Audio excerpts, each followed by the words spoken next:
I'm gonna have to paint. I'm not gonna go to the trouble of drilling out these exhaust pipes. Here, prepare all the food you see on these cards. You sleeping hard.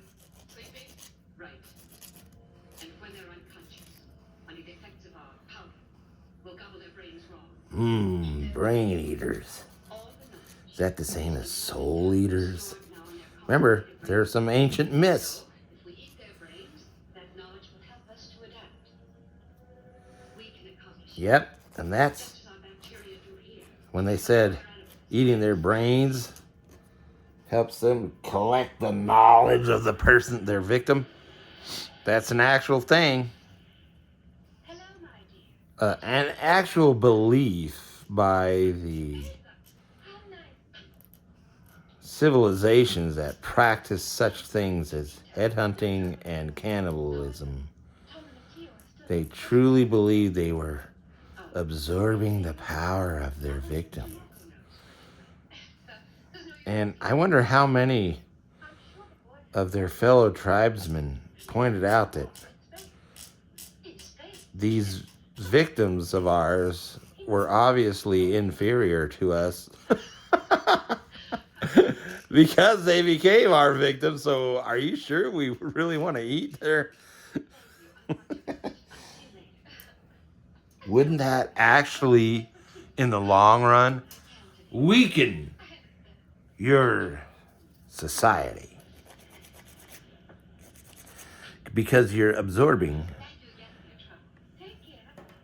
a inferior tribe, and medical studies, scientific studies have proven that, yes, that is what happens. There is a degradation in the genetics of the cannibalistic people. Over time, if they rely on cannibalism as their main source of food, it has the result of it actually degrades their DNA. And this has also been the case when you hear about mad cow disease, which was caused by the feed industry, the cattle industry in the U.S.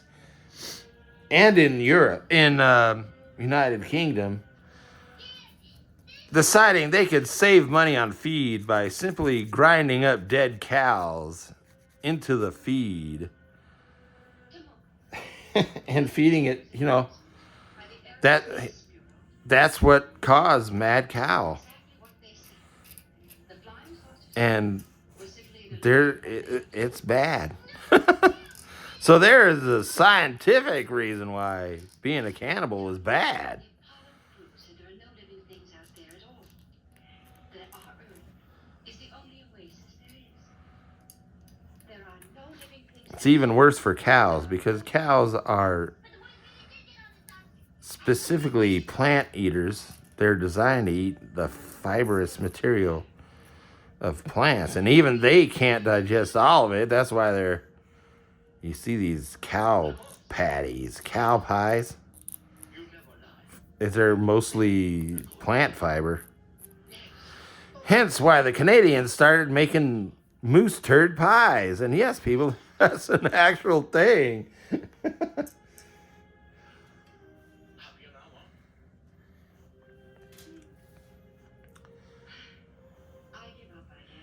Man, even the Northern European looking adult actors in this movie cannot lip sync U.S. English properly. Obviously, they're not English speakers. She said she saw it. She's just a young child, and I'm convinced she just imagined she saw it. The boys are around here somewhere. I just know that they are. Please, you've got to look for them right now. Sure, I will. Yes. Thank you. Yes. And That if you believe everything a child says, I've gotten so involved into cleaning up these exhaust stacks that I'm not...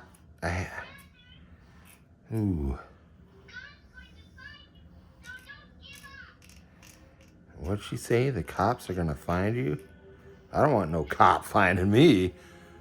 That's always a bad thing. Even if you didn't do anything wrong. Cops out there saying, hey, you can't say that. Oh yeah? There's a record. Historical data proves if the cops are out looking for you, even if you did nothing wrong, it's not a good thing.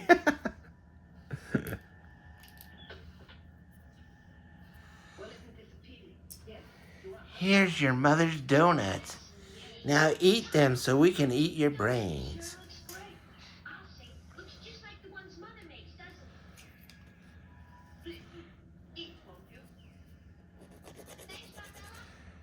See? Here's another example of those extraterrestrial gods that come down from space and say they're going to save you. They're saving you for their supper. We're hungry. Time to go to Earth.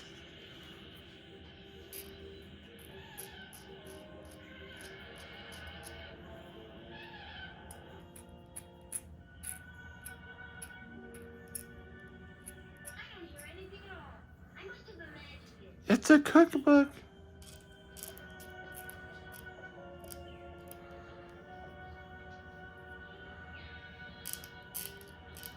Clean up. Prepping the parts. This is always the longest, and like when it comes to these exhaust stacks, the most tedious part. That's not bad if you're... It's okay if you're watching the TV, watching some campy old monster movies or TV shows from the 1960s or 50s.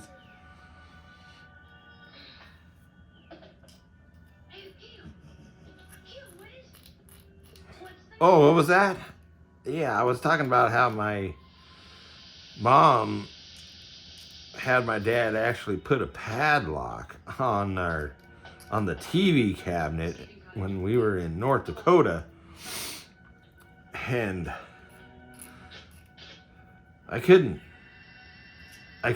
was okay because I got to watch 2 hours of Saturday morning cartoons, and that's when I built, and I was able to sneak my model kits into the TV room, which was a converted single car garage, and I was able to work on my model kits because my parents slept in on Saturday. That was kind of a ritual for them. They would sleep into like 11 or 12.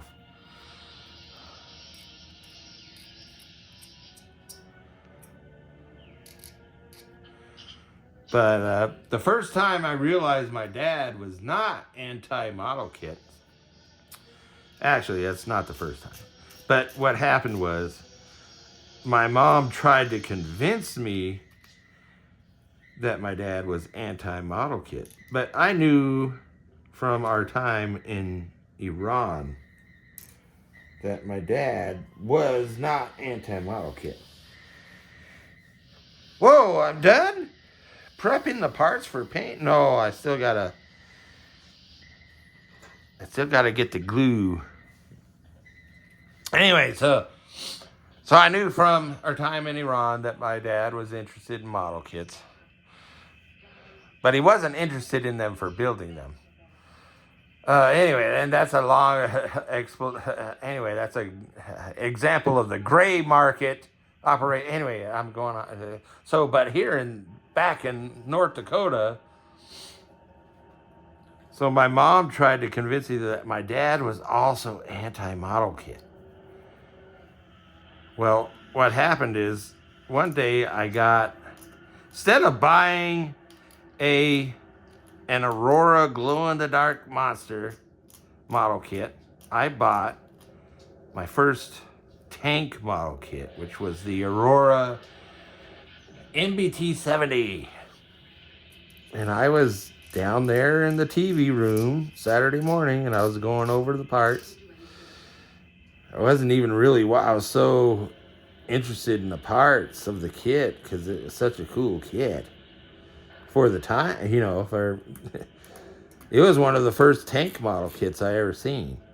And I thought, oh, this thing is cool. And it was, it had adjustable, the working suspension, because the MBT 70 had adjustable suspension on the real tank. Anyway, so I was down there watching the TV, and I had eaten my cereal, and I was looking at the parts, going through the parts, and my dad came in, and I thought, oh no, he sees me with my tank model. And what happened is he was like, hey, that's a cool tank. And then because they always had a little history of the tank, or the subject of the model kit in the instructions. I always gave you a little history. He was looking at, is this a real tank? And of course everybody thought the MBT 70 was going to be the next tank for the United States and West Germany. They thought it was a for sure thing. So that's how it was written up in the little history of the tank in the Aurora instructions. Made it sound like it was, but it was just a prototype, experimental, which never went anywhere for political reasons and technological reasons. But so he was just oohing and ahhing over this tank model, like, oh, this is neat. Well, I don't know what happened. So my 2 hours were up. I think that's why, because I had lost track of time looking over the model. And so he was there to tell me that, oh, he's got to lock the cabinet up and put the TV away and lock up the cabinet. Well, guess what happened? That model kit disappeared. It was like the next day, I couldn't find it. I was like, so then I was like, did my dad trick me or something? What? Anyway. Or was it my mom? Did he tell my mom? Did he go and say, oh, he's got a new tank model? And my mom, ooh, she hated, I don't know what her deal was. She hated anything military just as much as the monster kits. Even though she spent a career working for the Department of Defense, back then, during the Cold War, it was called Department of Defense.